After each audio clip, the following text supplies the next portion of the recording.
Boutique Bijou d'or Mossi Elengi. Boutique Bijou d'or Mossi. Voilà, couleur riche. Boutique Bijou d'or Mossi. Boss, voilà, couleur riche. Boutique Bijou d'or. Boutique Bijou d'or Mossi Elengi.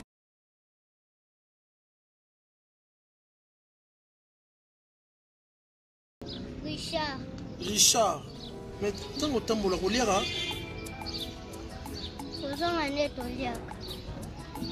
Parce que Pondo, nous sommes à combien? L'accent à Pondo. Pondo à 4 000. Au temps qu'il y a combien depuis 8 heures? 1000 francs.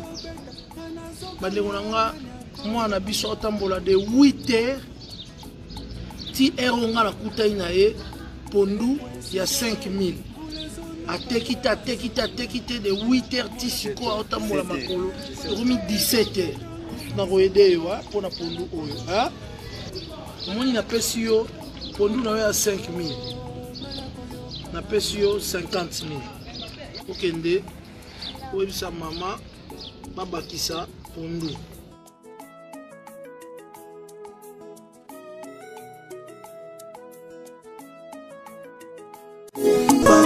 Et si nous avons tambola na mutuka, Nathalie Pondo mwana oyo et beti nga motema ka ndenge beta nga toujours na kitisa ba charge.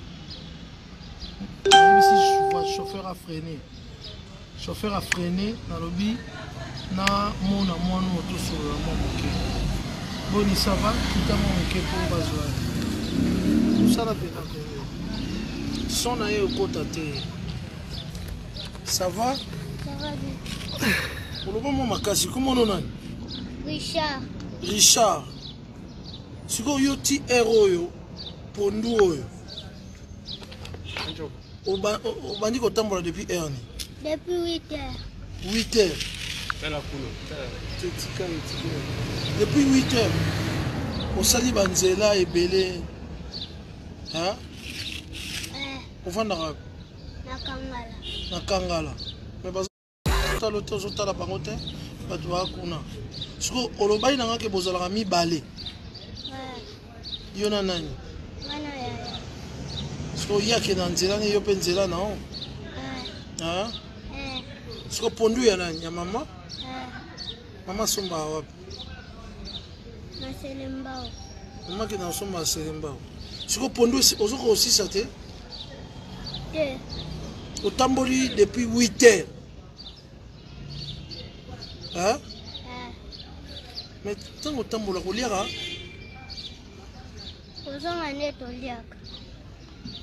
Siko Pondo nyonso za combien? L'accent à Pondo.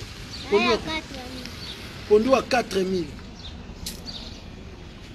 Au temps qu'il y a combien depuis 8 heures? 1000 francs. 1000 francs. Moi, on a bis au tambola de 8 heures. Si on a la coutaïnae, Pondo, il y a 5 000. A tekita de 8 heures, tisiko au tambola makolo. Donc, tu as mis 17 heures. Tout ça, la batterie mérite. Na olinga na roede yo pour na Pondo oyo. Hein? Mais na éviter moto rejoa pe Pondo oyo. Azate na éviter so moto rejoa Pondo azali. Maman ata maman. Maman wapi? Oyo wata. Voilà. Maman yaka. Yaka maman. Maman yaka. Avec ton nom. Ouais, ça va. Ce qu'on a na somba Pondo no nyonso. Hein? Mais, où est combien? Au fond, là, on attend. Maman, tira. Moi, il a payé Pondo na 5 000. Il a payé 50 000. Hein? Pondo il y a combien? Il y a 4 000. Bomba bongo bien. Hein? Okende. Oui, sa maman. Baba Kissa Pondo. Vous comprenez? Et tout et voilà. Autant à la classe. Dans un numéro, non pour nous vraiment na usunga pour na mamba classe et puis to bakisa commerce à maman. Ça va? Ma 50 000. Bon mango bien. Maman ya ozwa pondo. Maman zo pondo. Bon mango bien. Maman ozwa pondo. Mwana kotambola boye te de temps mwana 9 ans. Mwana 9 ans là que classe otambola pona ba pondo. Panda na sa. Denga mimi mbongo. Zoacha na obuto la. Chana poche. Chana poche. Chana poche. Chana kacha kaleso. Ona kaleso. Kokwea cha kakawa. Kokwea ye. Kokwea te. Kaleso ekoya te. Chana le kaleso. Ok, ça va. Vanda. Kufuta transport. Bukasa. Kakara ezali wapi? Kako te nini? Na kankoko. Kako bolo kote nini? Ozwelanga moto moko. Ah? Bukasa benga yakala ke etika ye. Obenga moto ke etika yo, ha? Beta lisolo. Dakoma tinanda. Robate. Koma tinanda. Okoloba nini na caméra na biso? Nakoloba merci ndenge bosuninga. Osungi yo, ha? Merci na ngate, merci na Nzambe, ha? Omoinde namonaki yo kota mai wana. Namonaki ovandaki mawa lokwa mutu mai lesili. Olembaki kotambola. Mais ozoloba isunte, olobaki nanga kuna. Otamboli banzela olobaki nanga no. Siko ozoloba isunte.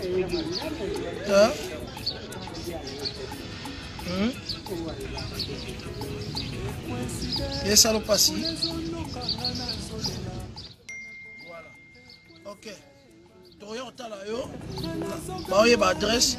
Toya otala na mama, na papa. Na olobate place papa vandaka so papa osala nini. Ya sa ebisa kinga. Ça va? Toloba mingi te moto na biso. Eza. Zwa moto show kendo tinga mwana na ndako.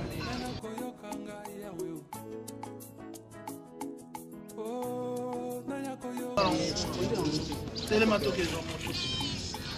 Tu accompagner.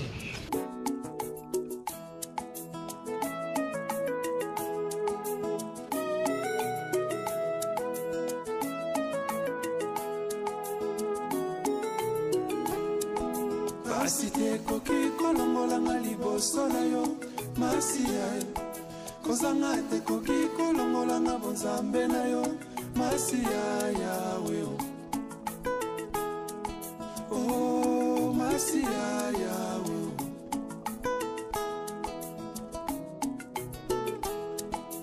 Asite koki kolongolanga liboso na yo masiya kozanga te koki kolongolanga bonzambe na yo masiya yawe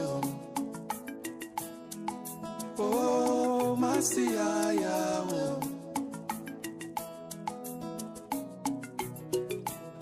yo mikabaki ne kulusu potenga na bika yo mikabaki ne kulusu potenga na longa yo mikabaki ne kulusu Ona benga mosantu Yahweh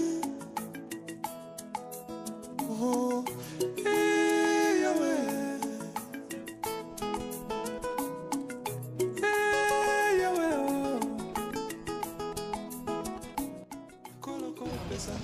Apena kopese merci nenga suninga Nzamba batela ebi kote nyasa akene Amen Ya maloba na suka mata Bafin ça va Nada va prendre une tapette. Ça va prendre Kenene aller retour ya na moto. Ya kana moto.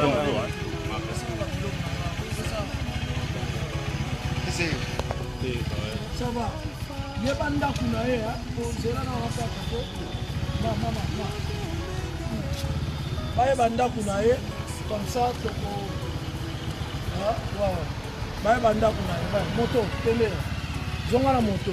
Au revoir, hein. Ya passé ça là il se passe. To quitte ça toujours ba charge. Moi na wana azotambola pona 5000. Ils ont même $1.50.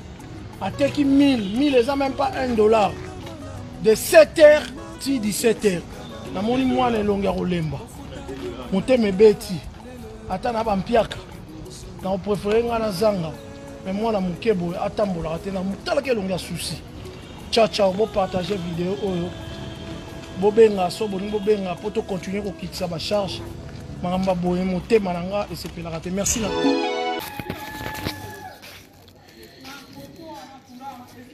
Salut, j'espère que vous allez bien. En fait, c'est plus pour les diasporas. C'est donc qui veulent passer leur séjour ici à Kinshasa. Alors pour tous vos déplacements, il y a une voiture à louer qui est là, marque Hyundai. La voiture elle est confortable, donc climatisée et tout. Donc la voiture répond vraiment aux normes. Alors pour tout contact, veuillez contacter Bidor TV au numéro qui suit, plus 49 17 85 52 23 11. Donc je réponds pour une meilleure compréhension. Plus 49 17 85 52 23 11. Donc la voiture elle est là, marque Hyundai.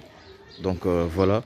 Donc ici nous sommes à Kinshasa. Donc pour tous les diasporas, pendant tous vos séjours à Kinshasa, voilà la voiture elle est là pour vos déplacements et tout. Donc partout où vous voulez y aller, la voiture elle est là. Donc vraiment, veuillez contacter Bidor TV et vous ne serez pas déçus. Merci et bye.